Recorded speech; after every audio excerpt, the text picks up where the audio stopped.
এক নতুন ফলক পাণ্ডবেশ্বরের বুকে বিধায়ক নরেন্দ্রনাথ চক্রবর্তীর হাত ধরে এই নতুন দিগন্তের সূচনা। এবার পাণ্ডবেশ্বরের অজয় নদের বুকে তৈরি হচ্ছে অত্যাধুনিক মানের ওয়াচ টাওয়ার ও পার্ক।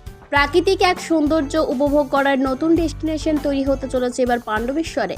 বিধায়ক উন্নয়ন তহবিলের টাকা, স্থানীয় গ্রাম পঞ্চায়েত, পঞ্চায়েত সমিতি ও ইস্টার্ন কোলফিল্ডের আর্থিক সহযোগিতায় পর্যটনের এক নতুন ডেস্টিনেশন হতে চলেছে এই এলাকায়। বৃহস্পতিবার কাজের অগ্রগতি ঘুরে দেখলেন বিধায়ক নরেন্দ্রনাথ চক্রবর্তী। এই পার্কটা আমাদের অনেকদিনের স্বপ্ন, অর্থাভাবে বন্ধ হয়েছিল। প্রথমে 40 লক্ষ টাকা দেওয়া হয়েছিল, বাউন্ডারি করে কিছু দোকান ঘর করে কাজ বন্ধ ছিল। তারপর গ্রাম পঞ্চায়েত, পঞ্চায়েত সমিতি কিছু কিছু টাকা দিয়ে ল্যান্ড ডেভেলপমেন্ট করেছে। তারপর এই যে আমাদের টাওয়ার কাজ চলছে আস্তে আস্তে। এবারে আমরা এসিএলের কাছে সিএসআর স্কিমে আমরা চেয়েছিলাম 2.5 কোটি টাকা মতো স্যাংশন হয়েছে, 2,44 লক্ষ টাকা স্যাংশন হয়েছে। তার থেকে পার্কটাকে আমরা আবার ভালো করে নতুন করে সাজিয়ে দেবো। নতুন করে পাণ্ডবেশ্বরের এই যে পার্কটা, মানে আপনারা কি চাইছেন, কি রূপ দিতে চাইছেন মানুষের মধ্যে? দেখুন, পাণ্ডবেশ্বরের এই যে পার্ক, পাণ্ডবেশ্বর তো আস্তে আস্তে বড় হচ্ছে। পাণ্ডবেশ্বরের গ্রাম নেই, পাণ্ডবেশ্বর শহরে পরিণত হয়েছে, নিঃশ্বাস ফেলার জায়গা নেই।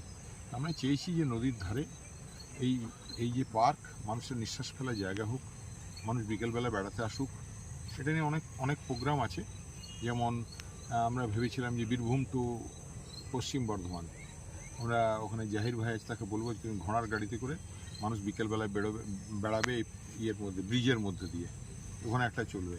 তারপর পার্কটা সাজানো হবে, বেড়ানোর জায়গা। প্লাস এখানে আমরা চেয়েছি যে ওই কলকাতার ধাঁচে এখানে ওপেন এয়ার বিয়ে বাড়ি, সেটা তো এই পার্ক যারা আমাদের হাতে তুলে দেবো, এটা দেখছি কার হাতে তুলে দিই, যারা পার্কটা ভালোভাবে চালাতে পারবে তারা এটা ওপেন এয়ার বিয়ে বাড়ি হিসেবে ব্যবহার করবে। আমরা এরকম হলও থাকবে, একটা কমিউনিটি হলও থাকবে, এবং সেই সঙ্গে বাগান, মাঠ, পার্ক সবাই এখানে বিয়ে বাড়িতে ব্যবহার করতে পারবে।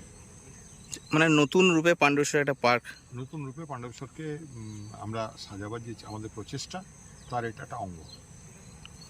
এই পর্যটন কেন্দ্র তৈরি হয়ে গেলে মানুষের সমাগম বাড়বে। নির্জনে একটা দিন কাটানোর জন্য এবার যাওয়াই যেতে পারে পাণ্ডবেশ্বরের অজয়ের তীরে, যেখানে প্রকৃতি আপনাকে স্বাগত জানাতে তৈরি হচ্ছে।